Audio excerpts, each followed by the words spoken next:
I'm Sheriifah Yunus Olokodana. I am a culinary artist. No, go. Let's go back. Let's go back. Ayawoleko. My husband is from Lagos Island. Oh, Awala Leko. Oh my God. I'm pick you. I want a barista. See, I used to tell people, sorry, ma, that in Nigeria you can have a different accent. She's a Moeko. The Bajo meaning Saka say, Kilon share bubbling bee. Speak normal. Oh, please go on, ma. I am a culinary artist, instructor, and lead formulator at Sherry's Mama's Delight, where we produce 100% natural spice mix that are NAFDAC approved. We also bake exquisite and delicious naked butter cakes. We do not use any form of artificial flavor either in our meals, our spices, or in our cakes. We believe that changing our world starts with you and I. So when you give your family the best, the world is a healthier place. And of course, the world is more positive. You can do as much as you can imagine if you have the right things in your body. That's what we do. The Testament in the Bible, we have Genesis, Exodus, Leviticus, Numbers. Leviticus, Mr. Cash. No, there's Leviticus. Oh yeah, so. I need Latin. I read Madam Sheriifah sorrow. Okay, Leviticus. Sorry, Leviticus. This is a long testament. She started from Ayawoleko. Now Ayawoleko. Then she now started mentioning culinary artist, instructor. Okay, what a high sorry there. In fact, no. Give her one shake. Oh, she's a woman of timber and caliber. Yes, exactly. Only her. All right, yes, you know who is in the studio now. In fact, that name, let's start with that Olokodana. That name is sounding as if I know the name somewhere. They are from Aroloya, Lagos Island. Because I know that this Olokodana of a thing that popular name. I know it's a popular name.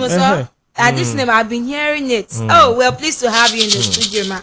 And today, Mrs. Olokodana will be talking about branding and packaging innovation for food entrepreneur. Can you imagine? If you're listening right now, you're so lucky. You're in the right place. I will want you to see our product. I don't know. She didn't even have some here. Yeah, but don't worry. Because you know that one thing about your FM, that is, we don't pick the ant that doesn't that's not pregnant. How then do you know the ant that's pregnant? Woman worry. You balawa. So we don't just bring anybody up on the show without without knowing that no, this person is a guru or a professional or is capable of whatever we want to discuss. We've seen what she has done with our products or our produce or our goods. I don't know what I will use for that now. A very beautiful brand, a very beautiful packaging. In fact. Okay, you know. So what? that's why we brought her here to come and tell us. That's why I said this will be like a master class. In fact, if you are not even writing, you can listen to this show anytime again on our website. After the show today, within 15 to 20 minutes time, you can listen again on our website. It will be on www.jolifm.com. Just check it there. Just go to past shows. It will be there. The audio will be there. Then the video will be there later in the week. Okay. So you can listen again and gain your knowledge. This is a master class. Data in the by you. Did they make a wound? Can't only make a wound. All right. So what we brought her here for is about packaging and branding of food. I told you the other time that a lot of food items are out there. A lot of people. In fact, there are some people that when they are cooking, you will know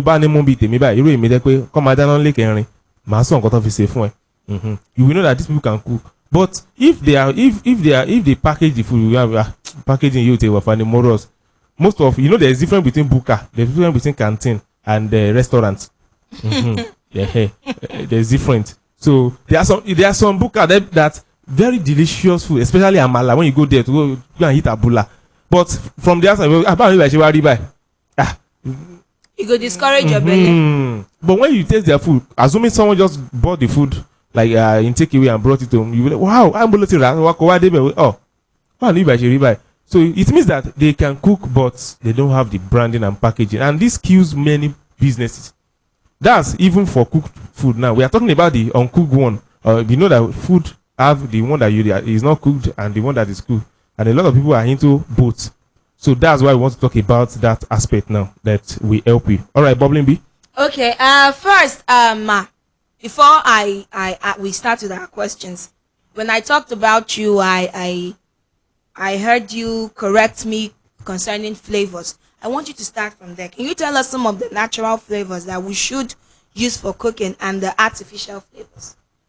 Okay, so I won't be particularly mentioning artificial flavors in particular products. However, like I was saying, thyme is a dry herb, so it is natural. Natural. Now, Wow. the problem with curry is not one spice. It's a mixture of different things that comes together. Atoka. So when people now make their curry, people can decide to make it whatever way they want. So some of them would add artificial additives in order to make it maybe tastier or to preserve it for a longer time. Meanwhile, there are ways you can actually preserve food naturally without adding artificial additives. So when you go to the market, you find different kind of curries which are very cheap. In the cheapness, you have an idea that this is not a premium product, and by the time you use it, it will tell you it's not premium. Yeah. So yeah, there are some spices like black peppercorns, coriander. Some of them are not what we know. Then we have iru here. We have ogiri. These are natural spices. We have efirin, natural herbs. Your onion, garlic, and ginger, and then your peppers. They are also actually natural spices. They add flavors to your food. So there are lots of things we have there that we can use naturally without the need of using the artificial bouillon cubes. So most of the time, we now have things they call fried rice spice, jollof rice. They have colors in them. And They have something called MSG in them, which has different kinds of things said about it. So most of what you end up finding on the aisles or in the markets are things riddled with too much artificial product. So that's basically I wouldn't want to mention any brand I specifically, understand. but that is it. So when you see something, what the mistake most people do is they consume without reading labels. Hey. And it's the most important thing about eating. You shouldn't just put it. Our body is the most is something that we should take good care of. How we treat our body is how our body ends up treating us, even at our young age, talk less our old age. So we really need to take care of our body and be careful of what we put inside us. Check your labels. That's the most important thing.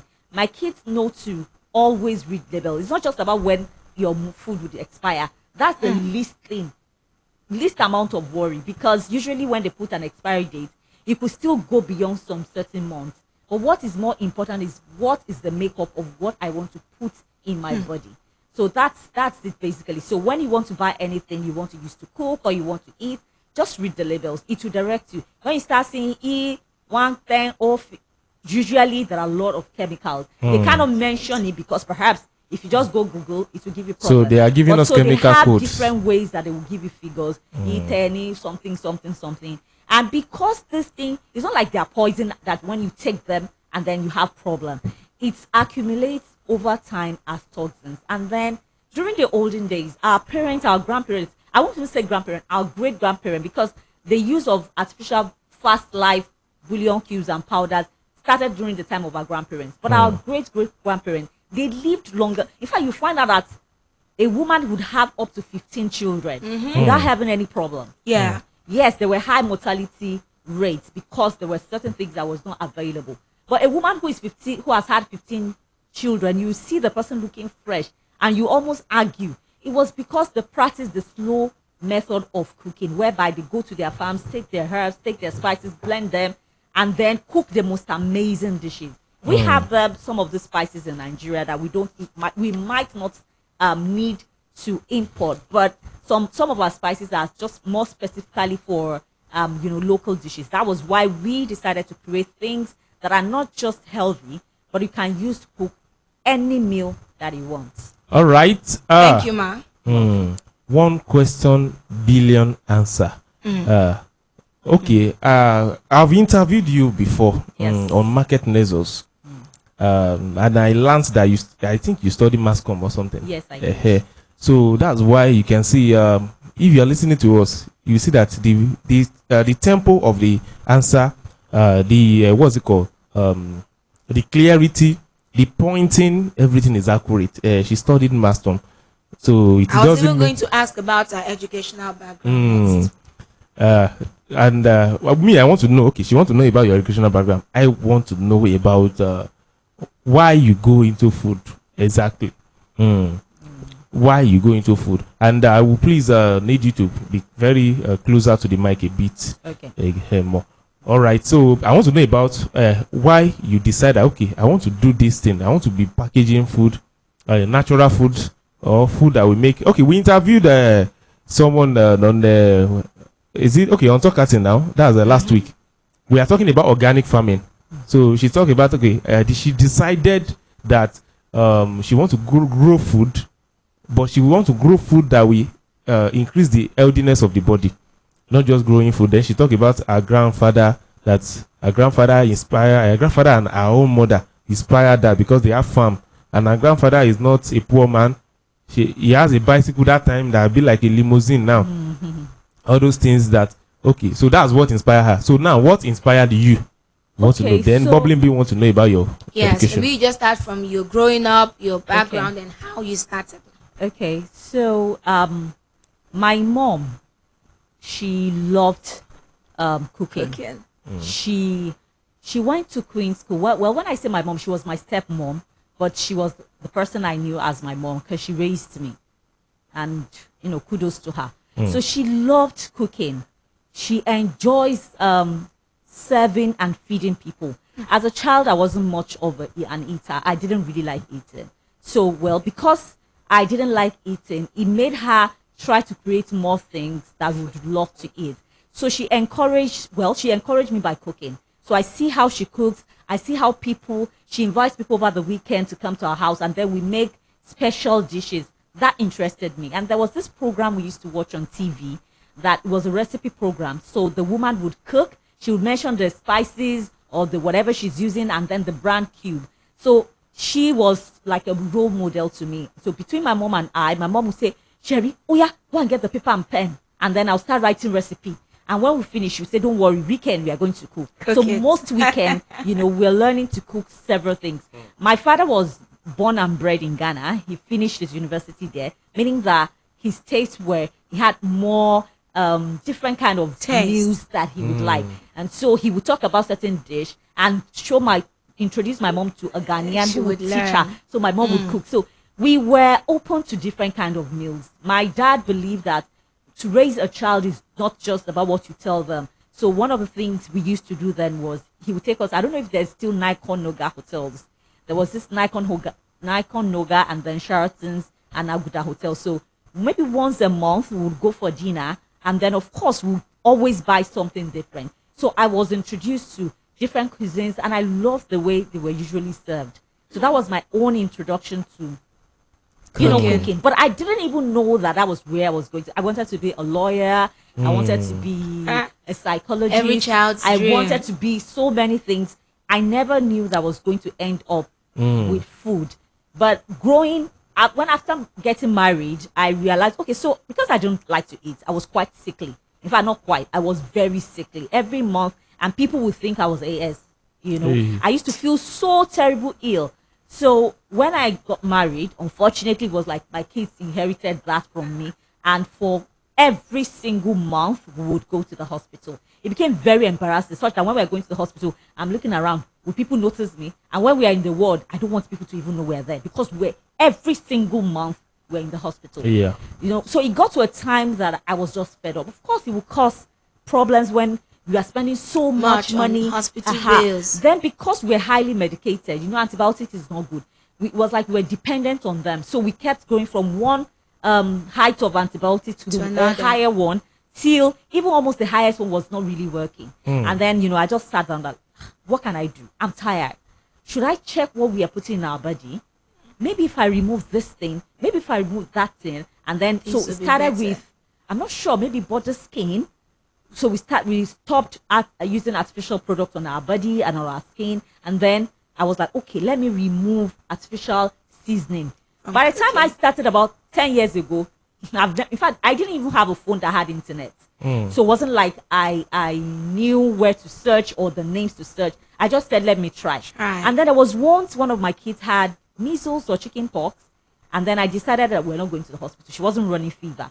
And so we bought lots of fruits and vegetables. I got baking soda, I got coconut oil, and all of us were high on vegetables and fruits. And the child who was ill, I just told her that she needed to stay apart. So when it itches, instead of itch, we use baking powder, a baking soda or something. I can't remember. Oh, corn flour. Sorry. So I would use that or something. I'm not sure again. We use it on our body. And you till today, you would not know she ever had it. All her skin cleared. And when I saw that, we didn't need to go to the hospital. None of us had the measles or chicken pox. I can't remember what. I knew there was something here, and then that inspired me to work more. And so in my own house, we started cooking naturally. But I was shy to tell people, because if you say, people will be like, it can't work. How can we cook? We can't work. No, we are too much. Is it only Iru you want? No, Iru is for local soups and dishes. So my jollof rice, when I saw that people were not believing, as much as I said, I created a WhatsApp group. Then I invited women to join. I was teaching them how to cook different kind of dishes. Free. And then, yes, it was free, because I created a need. It wasn't like people had the need to eat naturally. From my own observation on how it had helped us. So it was like I was creating a need, and it's not the best of strategy to start a business, because the best of strategy is when there is a need, see what you can do. But I was creating the need, telling them that if you eat naturally, you'll be healthier. And they would tell me that, have they died from not? Because these things, you take them little by bit, and they affect different things, So in the long run, there are more diseases. And so just check, what are we eating? What are we consuming? So with free classes, but even if it was on WhatsApp, people didn't believe. They're like, okay. So they were just learning. 2 months in no practicing. So after a while, I decided to invite them to what I call the meetup kitchen, whereby I invited some women to come. They paid, I think, 5,000 naira then. And then in their presence, I mixed up spices. The saw it, the smelled it, the savored it. I mixed up spices. And then we used it to cook, I think, like 3 different or 4 different dishes. And they tasted. And that was it. They were like, no way. Oh, no, it was a very slow and tedious journey. Okay. At first, you know how we hype new things. So people hyped it. They bought spices. After 6 months of starting the business, I just noticed that people were not buying from me. In fact, I just bought new, and it was the largest I ever bought. And people just were not buying. For 6 months, I didn't know what to do. And I remember that people, when we mix in the meetup kitchen, those spices that remained, people would tell me that, can I have it? Please sell it to me. Can I have it? So when I asked them, why are you not buying this? The wala of roasting, pounding, and then, no. Like, Nigerians are people who are in a hurry. Lagosians are always in a hurry. We want something chap. Yeah. So that was when I realized that, okay, now there's a need. I had sensitized them, but there's a need for something that is ready to use. So I decided to, all the things I bought, I removed them. I had packed them, nice labels, packaged them. I had to remove everything and then use them for spices. So I think I started 1 or 2 flavors at first. And then people would buy it. And then I was, doing cheap classes online. This is how you can mix your spices. And then little by little. But I must say, in the last 3 years, it has been amazing. It was for me, coronavirus pandemic started very scary. But by the end of 2020, it was like, this was it. My 10 years of hard work 10 years. Came, Wow. We're proud of you, ma'am. Thank you. And I'm sure our listeners I have learned. Let me be pointing out the things. See, number one, because she's a mass communicator, the talk is getting a bit longer, but it's interesting. And she's hitting we the call nail that on the head. episode of Sheriifah Olokodana. Can we call you Alaja? No problem. Anyone. You can call her Elia, anyone. Now, let's start. She mentioned one thing.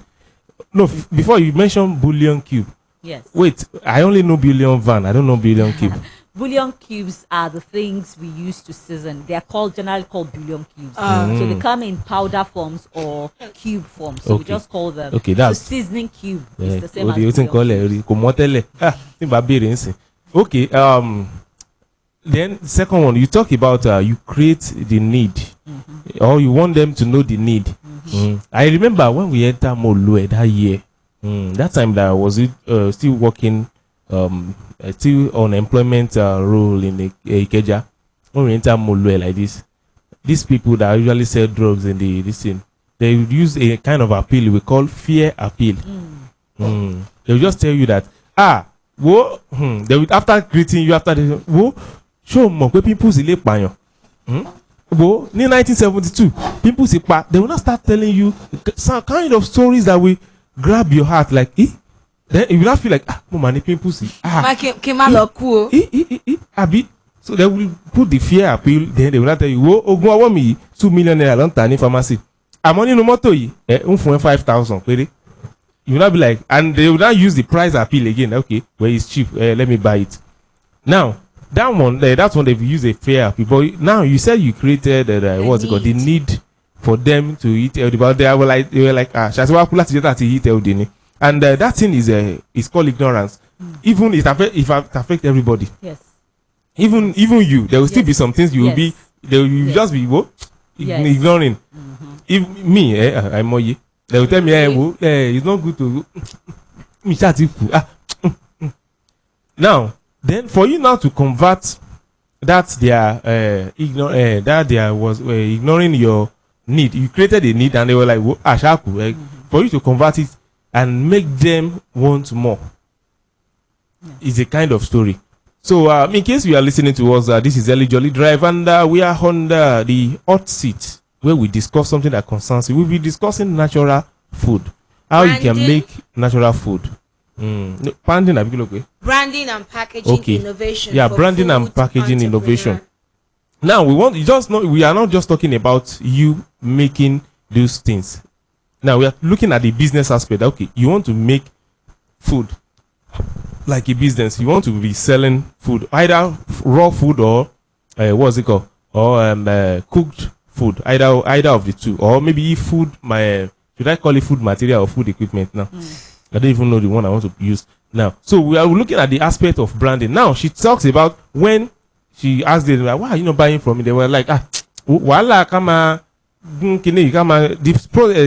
this process involved in processing the ingredient is much, because you have to grind some, you have to pound some, you have to. And they were like, and it's like when you pounded a yam, you even lost appetite.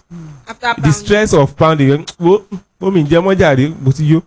but if someone pounded for you, you'll be willing.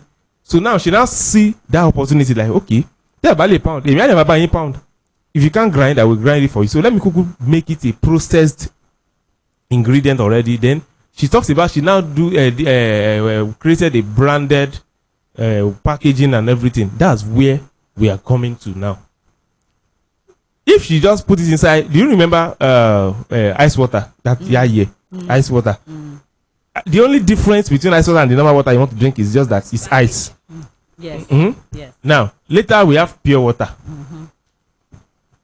Ice water is they will just tie the nylon. Yeah. Pure water is they will seal the nylon. Then there will be written a name. What's it called on the nylon, right? Later we have bottled water. Bottled water is still almost the same like this thing, but it's a bottle. Is a what's it called? We call it is it no? I think that plastic is not called polythene. The pure water one is polythene. Yes, that one is. They call it, I think, PET bottle or something. PET bottle or something. Yeah. Now the same water is inside both of them. In fact, same 75 cl, but they will sell bottled water 15 naira, while pure water 20 naira or 10 naira. I don't know how much they are selling now. 10 naira. Now the same quantity of water, but different packaging and different branding. Now, I'm coming from ice water. That year, we just go and buy ice water, and everything we be doing. We did not even care if the water was okay. Yes, if some people might send someone the ice water and be like, wait if you, but if you send someone pure water and even the person's hand is dirty, You can equally wash the water before taking it, because it's already sealed. It's not tied like ice water. Then the bottled water is sealed. In fact, is extra sealed itself, because they will use the cap sealing. Then they will now use another nylon to cover the cap again and seal. That's what they call it, tamper proof. So from that, you are rest assured that this water has not been tampered with, and I'm buying a quality water. I'm doing this, I'm doing that. So that's where we are coming to now. This food industry. Let's start with in this food industry that we are today. How do you see people and let me say entrepreneur go into food processing or food business? How many percent? Like, if we are 10 people in Nigeria, how many of us do you think will go into this, or how many people are already in this? Well, before we go on, I would like to just say what we've been saying: branding, packaging. Some people might not understand what you mean. They might feel that branding and packaging is the same thing, but they are two different things. So with branding is how you allow your audience to perceive your business. So there are several kinds of things that you do that people would perceive. You have mentioned some of it, which is how it is packaged, because sometimes branding has packaging in it. Branding is a broader term. So with branding, it could have to do with your logo. So sometimes if you see yellow anywhere, what do you think of? MTN. Do you understand? So that their yellow has become, that's a brand that's become something on our head, in our minds. We won't forget. If you see a mark like this, that is Nike. So these are the kind of symbols which is inclusive in branding. Also jingles. There are certain things. Yellow, we know it's MTN. Those jingles. Or maybe tagline. When you have a brand and then you finish it up, something underneath, it's called a tagline. These are the ways that we brand our product. And right now, food business, because food is a thing that you would consume. When you consume it, there's always a need for more. If you take 20 liters of water today, it doesn't mean because you've taken 20, tomorrow you will not take. So the food business is a rich business in the sense that it's a good place to invest. It's a good business to invest in. And well, I can't say the percentage of people in the food business, but right now it is huge. We know that agriculture has become something better than what it has been in the last few years. Around 2019 or 2018, the need for agricultural products became really large. And you know that you won't eat yam the way it is. Yam can become different things, and that's where branding and packaging will come in. So when you have your raw yam, in fact, we have businesses who package yam, cut it up in cubes form that you can use for asaro. And the brand, that is where the branding comes in, where they have been able to turn yam into different things. I've seen a particular business now. I think they call them Yam Nation or something, Dundu Nation. I think that's the name. Yes, Dundu Nation. He's a young man who finished school and there was no job. He's not young anymore, he's married. Yeah. And he has been able to make the business into a big thing. But the difference is the packaging. What he's selling is Dundu in different forms. That's yam. But he has packaged it that people would line up. So packaging is extremely important for business. It is the way, how you do your branding and packaging is how people would interact with your brand. So sometimes it might not even be in the packaging, is the way. So personally, in the last 1 year, we have reason to making amazing ads. No, they do yourself. Joli FM with Sabi Ginger.